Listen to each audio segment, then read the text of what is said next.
Hello everyone, I'm Rohan from Quickstep and welcome to this brand new series of modern C programming. So in this series we are going to cover pretty much everything that you need to know about C programming. So before I start, a little bit about myself. So I'm Rohan and I'm a software engineer, and recently I've been mentoring many students in their C programming. So to know more about me and Quickstep, please do subscribe to our channel and do follow us on Facebook, LinkedIn and Twitter. The links have already been given in the description below. Okay, so guys, before I start about this series, so I would like to talk about a question that has been very frequently asked by many people, many students or programmers, is that why should I learn C programming? Or some people even do ask that should C be my first language to learn? So guys, the answer here is no, it's not a rule or it's not mandatory to learn C programming language. You can very well go ahead and learn other languages like Java, Python as well before learning C. But I will give you pretty good reasons as to why you should learn C programming language. So guys, the first and the foremost reason to learn C language is that C is a very simple language to learn. So many students or programmers do believe that C is a very tough or a very complicated language to understand. But the truth is that C comes with a very limited yet very powerful set of features. So if you are a new programmer and you start with C, so this will definitely give you a phenomenal head start. And if you learn C, other languages and other stuffs becomes very easier for you to learn. So this is one of the most foremost reason that you should start and you should learn with C programming language. So guys, as a programmer or a computer science engineer, learning C language makes you understand what actually goes under the hood.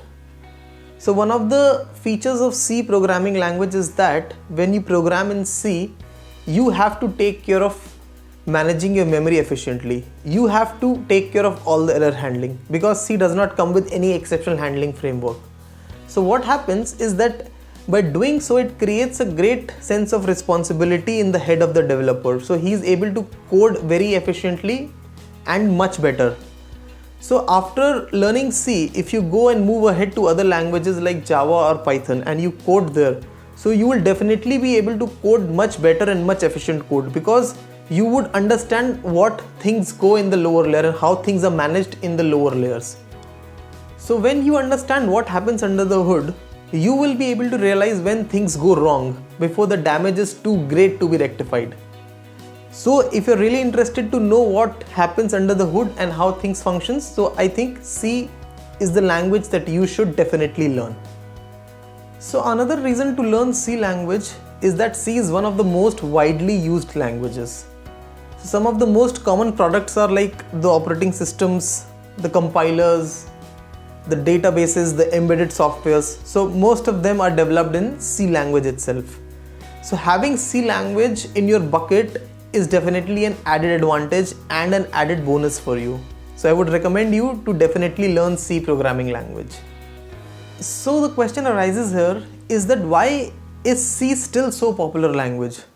Why is C still being used in writing system level applications like the operating systems or the databases or other embedded softwares? So the thing here is there are certain things and features that make C an unbeatable language. So the first and the foremost feature that makes it unbeatable is its portability and efficiency. So C is considered as a portable language because there is almost one C compiler available for every existing architecture. Be it Linux, be it Mac, be it Windows, there is a C compiler available for every architecture. So by obeying some disciplines that ensure portability, you can write very efficient and portable code in C. But the important thing here is you should understand how to write portable code. So talking about portability, so the portability of C language is such that the compilers, the interpreters and the libraries of many other languages are written in C. So if I talk about some interpreted languages like Python, Ruby or PHP, so all of these languages have their primary implementations written in C. So this makes C such a popular language for the system level applications. So another powerful and very important feature of C programming is the memory manipulations.